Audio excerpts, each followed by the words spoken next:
Hi friends, Wednesday morning நாளே plan பண்ணிட்டோங்க. அடுத்த நாள் லஞ்சுக்கு வந்து சப்பாத்தியும் சன்னா மசாலா செய்யலாம் அப்படின்னு சொல்லி நைட்டே பிளான் பண்ணிட்டாங்க தூங்கணும். அதனால் நைட்டே சுண்டலும் ஊற வச்சாச்சு. அடுத்த நாள் எப்பயும் போல் 5:30க்கு எந்திரிச்சாச்சுங்க. ஏன்னா 5:30க்கு எந்திரிச்சாதான் பாப்பாங்க 2 பேர்த்தையும் கிளப்பிட்டு நானும் கிளம்பி ஸ்கூலுக்கு போக முடியும். இல்லைன்னா கண்டிப்பாக என்னால் முடியாதுங்க. அதனால் 5:30க்கு எப்பயுமே எந்திரிச்சிடுவேன். எந்திரிச்சதுக்கப்புறம் சப்பாத்திக்கு மாவு பிசைஞ்சு வச்சுட்டு சுண்டல் குழம்புக்கு தேவையான மசாலாலாம் அரைச்சி எடுத்து வச்சாச்சுங்க. இந்த குழம்பு வந்து சப்பாத்திக்கு செம்ம சூப்பரான காம்பினேஷனுங்க. ரைஸை விட சப்பாத்திக்கு சூப்பராக இருக்கும். அதனால் எப்போ எங்கள் வீட்டில் சப்பாத்தினாலும் இந்த சுண்டல் குழம்பு வச்சுருவோம். அதோட தயிர் பச்சடி வச்சு சாப்பிட்டோம்னா ஆகா அடடா அப்படிங்கிற மாதிரி தாங்க இருக்கும்.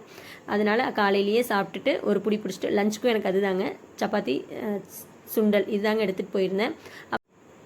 அப்புறம் சாமிக்கும் ஒரு பூஜையை போட்டுட்டு தீபம் ஏற்றி வச்சாச்சுங்க.